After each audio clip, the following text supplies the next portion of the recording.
Assalamualaikum warahmatullahi wabarakatuh. Salam sejahtera untuk kita semua.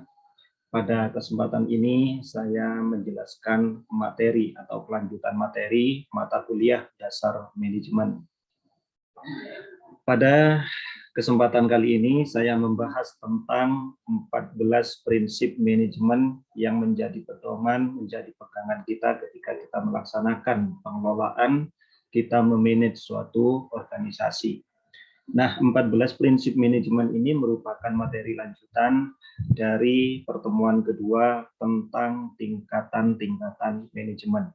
Nah, sekali lagi, ketika kita melaksanakan atau mengelola suatu organisasi, maka kita perlu berpedoman, kita perlu berpegang teguh kepada 14 prinsip manajemen agar organisasi yang kita kelola, agar organisasi yang kita atur, yang kita jalankan menjadi maksimal dalam pencapaian tujuan. Target pencapaian dari materi ini yang pertama adalah memberikan pemahaman, sehingga teman-teman mahasiswa nanti diharapkan setelah mengikuti atau mempelajari tentang materi ini, diharapkan sangat paham terhadap 14 prinsip manajemen yang harus dipegang teguh yang menjadi pedoman dalam pelaksanaan manajemen organisasi. Yang kedua, menganalisis. Setelah teman-teman nanti mengikuti materi ini, harapannya teman-teman mahasiswa mampu memberikan analisis terhadap suatu organisasi, bagaimana manajemen dijalankan berdasarkan atau dengan menggunakan perspektif 14 manajemen, 14 prinsip manajemen yang akan kita diskusikan setelah ini. Target yang keempat adalah, target yang ketiga adalah mengimplementasikan. Jadi mahasiswa juga diharapkan nantinya mampu, bukan hanya menganalisis, bukan hanya memahami, tetapi mampu mengimplementasikan dari 14 prinsip manajemen, baik dalam organisasi-organisasi intrakampus maupun organisasi-organisasi daerah atau organisasi-organisasi yang lain yang saat ini teman-teman sedang ikuti. Ya, jadi bagaimana implementasinya di organisasi yang teman-teman ikuti. Yang terakhir adalah mengevaluasi. Harapannya juga setelah mengikuti mata kuliah ini, teman-teman nanti mempelajari materi ini, teman-teman nanti juga diharapkan mampu memberikan evaluasi terhadap organisasi yang diikuti berdasarkan atau dalam perspektif 14 prinsip manajemen yang kemudian harus ada, yang harus dijalankan bagaimana mengelola atau mengatur suatu organisasi. Oke, kita mulai dari prinsip yang pertama. Prinsip yang pertama adalah pembagian kerja. Jadi prinsip yang pertama ini berbicara tentang upaya menspesialisasi pekerjaan kepada masing-masing sumber daya manusia. Nah, jadi prinsip yang pertama dalam memanage suatu organisasi adalah adanya pembagian kerja yang jelas. Tujuannya untuk apa? Agar tidak terjadi gesekan, agar tidak terjadi benturan, agar tidak terjadi perebutan pekerjaan antara satu unit dengan unit yang lain, atau antara personal dengan personal yang lain. Pembagian kerja yang jelas akan melahirkan produktivitas yang tinggi, akan melahirkan kreativitas yang tinggi, dan akan terhindar dari permasalahan-permasalahan internal. Oke, prinsip yang kedua. Prinsip yang kedua adanya wewenang dan tanggung jawab. Prinsip ini menekankan pada pemberian wewenang kepada sumber daya manusia yang ada dalam lingkaran manajemen untuk melakukan pekerjaan secara maksimal. Ada wewenang dan tanggung jawab. Setiap orang, setiap personal yang ada dalam lingkaran manajemen harus punya wewenang, harus punya tanggung jawab. Wewenang dan tanggung jawab harus seimbang. Wewenang 100% maka tanggung jawab 100%. Tanggung jawab 50% maka wewenang juga 50%. Jadi antara wewenang dan tanggung jawab ini harus equal, harus berimbang, ya. Jangan sampai ada tanggung jawab tetapi tidak punya wewenang, atau sebaliknya, memiliki wewenang yang besar tetapi tidak bertanggung jawab. Oke, Yang ketiga adalah disiplin, ya. Prinsip yang ketiga adalah disiplin, di mana prinsip yang ketiga ini menekankan kepada atau berkaitan erat dengan adanya wewenang. Dalam arti kata bahwa jika wewenang yang dimiliki seorang manajer tidak berjalan sebagaimana mestinya, maka kemungkinan yang akan terjadi hilangnya prinsip kedisiplinan. Jadi ketika seorang manajer atau seorang pimpinan dalam suatu organisasi itu sangat berpegang erat kepada prinsip yang kedua, yaitu adanya wewenang, maka dimungkinkan ya pimpinan atau manajer tersebut sangat memegang erat prinsip kedisiplinan. Biasanya orang yang disiplin itu biasanya punya wewenang, punya tanggung jawab yang seimbang, ya, tidak bermasalah, ya, tidak kemudian timbang atau ada kesenjangan antara wewenang dan tanggung jawab. Sedangkan prinsip yang keempat adalah kesatuan perintah. Ya, ini juga harus menjadi perhatian. Artinya, kesatuan perintah itu merupakan sebuah prinsip di mana pemerintah yang diterima bawahan sebagai anggota lingkaran suatu manajemen yang ada tidak diperkenankan untuk diberikan oleh lebih dari satu orang. Itu namanya kesatuan perintah. Sehingga ketika teman-teman melihat, maka suatu organisasi ya yang baik adalah satu perintah dari atasan dan tidak boleh ada perintah dari atasan yang lain. Organisasi yang baik pasti memiliki satu pimpinan. Dah dari pimpinan itu keluar perintah-perintah yang kemudian dijalankan oleh bawahan-bawahan. Organisasi yang baik tidak akan memunculkan dua pimpinan atau satu pimpinan tetapi banyak perintah. Ya, bawahan harus menerima satu perintah saja dari satu pimpinan. Kenapa demikian? Agar bawahan dalam melaksanakan tugas dan fungsinya tidak bingung, tidak ada pertentangan. Syukur-syukur umpamanya ada dua perintah tetapi kemudian sama-sama memerintahkan untuk melakukan A. Tetapi bagaimana permasalahan jika perintah yang satu mengatakan harus melakukan A, sedangkan perintah yang kedua harus melakukan B. Nah, ini permasalahan-permasalahan jika kemudian suatu organisasi prinsip kesatuan perintah itu tidak dilaksanakan. Ya. Yang kelima, ada kesatuan pengarahan. Kesatuan pengarahan ini, teman-teman, merupakan suatu prinsip manajemen yang berpandangan bahwa setiap komunitas pekerjaan yang memiliki tujuan yang sama harus dipimpin oleh seorang manajer satu saja, ya, atau seorang manajer saja. Nah, ini kalau pengarahan berkaitan dengan komunitas. Komunitas suatu pekerjaan harus diperintah oleh satu orang manajer saja. Tidak boleh ada satu komunitas pekerjaan kemudian diarahkan oleh dua orang. Ini nanti problemnya sama dengan kesatuan perintah tadi. Ketika ada dua pengarahan, maka akan ada gesekan-gesekan. Nah, pertanyaan sederhananya begini. Apa perbedaan antara kesatuan perintah dan kesatuan pengarahan? Nah, tadi sudah saya tekankan, ya. Saya tekankan kesatuan perintah dan kesatuan pengarahan ini berbeda. Kalau kesatuan perintah itu berkaitan dengan tugas dan fungsi personal personal dalam lingkaran manajemen, tetapi kalau kesatuan pengarahan berkaitan dengan komunitas atau unit dalam suatu lingkaran manajemen. Ya, contoh kalau kesatuan perintah dalam konteks universitas atau perguruan tinggi ada rektor, ya, ada rektor. Nah, maka yang memerintah personal itu adalah rektor, ya, rektor, ya, personal. Nah, tetapi kalau kemudian kita pengarahan, maka perintah dari rektor itu bukan kepada personal, tetapi kepada unit atau komunitas kerja tertentu, bukan kepada personalnya. Ya, nah itu adalah pengarahan. Tetapi kalau perintah dari personal, kalau pengarahan dari kepada komunal atau komunitas suatu pekerjaan. Itu perbedaannya, teman-teman.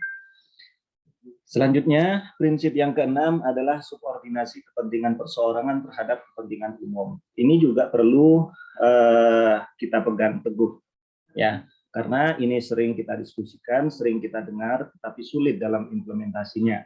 Sering kita dengar, ya, kita singkirkan dulu kepentingan pribadi, kita singkirkan dulu kepentingan kelompok. Nah, dalam pembahasan manajemen, ya, dalam istilah-istilah manajemen itu disebut dengan subordinasi kepentingan perseorangan terhadap kepentingan organisasi atau kepentingan umum. Artinya, kita yang berada dalam suatu manajemen organisasi itu harus mengesampingkan kepentingan-kepentingan kita, harus mensubordinasi, meleburkan kepentingan-kepentingan kita secara personal kepada kepentingan umum, kepada kepentingan organisasi. Jadi ketika kita sudah berbicara organisasi, tidak ada lagi kepentingan-kepentingan si A, kepentingan si B, atau kepentingan kelompok A, kepentingan kelompok B, nggak ada. Jadi semua kita harus berbicara kepentingan umum demi kepentingan umum, demi tujuan bersama, demi pencapaian target atau tujuan yang disepakati bersama. Ya, dalam tanda kutip adalah tujuan organisasi. Prinsip yang ketujuh, teman-teman, adalah penggajian pegawai. Ya, penggajian pegawai itu yang dimaksudkan di sini bahwasanya orang-orang atau personel atau SDM yang berada dalam lingkaran manajemen itu juga harus menerima gaji. Menerima gaji bukan kemudian hanya sekedar menerima, tetapi ada asas yang perlu diperhatikan. Yang pertama adalah asas keadilan, yang kedua adalah asas profesional, ya, asas keadilan, yang kedua asas kepuasan. Ya. Nah, asas keadilan ini berarti ada indikator, ada kriteria yang perlu diperhatikan. Contoh, melihat jabatan, ya, tidak mungkin gaji presiden sama dengan wakil presiden, tidak mungkin gaji rektor sama dengan wakil rektor, tidak mungkin gaji dekan sama dengan wakil dekan. Apakah itu adil, Pak? Adil, karena sesuai dengan tugas dan fungsi, sesuai dengan tanggung jawab. Nah, berbeda keadilan itu dengan pemerataan. Rektor gajinya umpamanya 5 juta, wakil rektor 5 juta, presiden gajinya 10 juta, wakil presiden 10 juta. Itu rata, tetapi tidak adil. Nah, sekali lagi, konteks keadilan itu harus sesuai dengan tugas dan tanggung jawabnya, sesuai dengan tupoksinya, sesuai dengan jabatannya. Yang kedua adalah kepuasan. Gaji yang diberikan bukan hanya sekedar gaji dan kemudian adil, tidak, tetapi juga harus memberikan kepuasan. Sekalipun dalam konteks ini ada, ya, hakikat manusia itu memang tidak akan puas, tetapi dalam konteks ini adalah pembahasan secara profesional sesuai tugas dan tanggung jawab masing-masing. Prinsip yang ke-8 adalah prinsip pemusatan. Prinsip pemusatan ini yang dimaksud adalah pemusatan wewenang dalam manajemen akan melahirkan konsekuensi pemusatan tanggung jawab dalam suatu kegiatan. Ya, jadi artinya tanggung jawab semua pekerjaan dalam suatu lingkaran manajemen itu harus terpusat kepada siapa, ya. Nah, maka dalam konteks ini tentunya adalah pimpinan tertinggi. Pimpinan tertinggi, ya, contoh kalau di perguruan tinggi ada rektor, maka tanggung jawab itu terpusat pada rektor, ya. Kemudian kita lanjut kepada prinsip ke-9, ada hierarki atau rangkaian perintah. Hierarki atau rangkaian perintah ini mengharuskan perintah berjalan dari atas ke bawah dengan jarak yang terdekat. Ada hierarki, ya, hierarkinya jelas, hierarki perintah itu jelas. Dan syaratnya, ya, dalam konteks prinsip manajemen itu harus jarak yang terdekat. Kalau dari rektor, maka perintahnya ke wakil rektor. Wakil rektor perintahnya ke dekan, ke kepala biro, dan seterusnya. Jangan sampai presiden memerintahkan kepala desa, presiden memerintahkan umpamanya Pak Camat. Nah, itu namanya jalur tol, terlalu jauh, bukan jarak yang terdekat. Presiden memerintahkan menteri-menteri, menteri-menteri, dan seterusnya ke bawah, dan seterusnya begitu. Jadi hierarki itu kita cari yang paling dekat, kita perintah yang paling dekat, itu dalam konteks manajemen. Maka manajemen yang baik sekali lagi bukan jalur tol dari atas langsung ke yang paling bawah, tidak, tetapi yang paling dekat yang mana, kira-kira demikian. Oke, prinsip ke-10 adalah ketertiban. Pada dasarnya tidak ada orang yang bisa melakukan pekerjaan dalam keadaan yang kacau atau alas-alasan, ya, atau asal-asalan. Jadi dalam konteks ini manajemen itu menekankan pada asas ketertiban. Maka ada statement, ada paradigma, ya, bahwasanya orang yang memegang erat manajemen, ya, orang yang bermanage dengan baik itu biasanya memang agak kaku, ya, terkesan kaku dan seterusnya. Karena dia sesuai dengan rencana, harus tertib, harus begini dan seterusnya. Ya, tetapi bukan dalam konteks yang negatif, ya, bukan kaku itu dalam konteks yang negatif. Ya, maka sekali lagi prinsip manajemen yang ke-10 itu harus tertib, ya, harus tertib, tertata begitu, berurutan sesuai dengan rencana, sesuai dengan kesepakatan yang sudah ditentukan. Oke, kita lanjut. Prinsip yang ke-11 adalah prinsip keadilan dan kejujuran. Sekalipun dalam konteks di luar organisasi, keadilan dan kejujuran ini menjadi pegangan erat kita, ya, bagaimana kita menjalankan suatu organisasi, memanage suatu organisasi, harus berpegang pada prinsip keadilan dan kejujuran. Kita adil dalam memperlakukan orang lain, kita adil dalam melakukan atau melaksanakan pekerjaan-pekerjaan kita. Kita jujur juga dalam melaksanakan pekerjaan dan tugas-tugas kita. Yang ke-12 adalah stabilitas masa jabatan dalam kepegawaian. Artinya, dalam konteks manajemen yang baik itu, stabilitas kepegawaian itu yang dimaksud ada jaminan dari pimpinan bahwasanya pegawai atau suatu personel SDM dalam suatu jabatan tertentu itu tidak dalam waktu dekat di reshuffle, diganti, di obok-obok umpamanya strukturnya, tidak. Tapi ada rentang waktu tertentu sehingga suatu personal atau SDM dalam konteks manajemen itu dikasih waktu untuk melaksanakan tugas-tugas secara maksimal. Ya, contoh menteri umpamanya, menteri kemudian diangkat sekarang 2 bulan lagi umpamanya dipecat, ya, atau di reshuffle. Nah itu tidak ada stabilitas, ya, tidak ada stabilitas masa jabatan. Karena 2 bulan itu belum bisa melakukan apa-apa, masih merencanakan, masih berpikir dan seterusnya. Ya.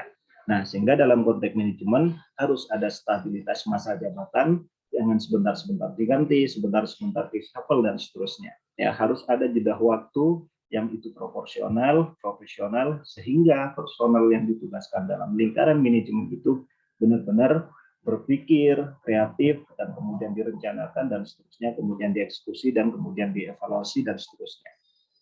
Oke, selanjutnya. Prinsip yang ke-13 adalah prakarsa.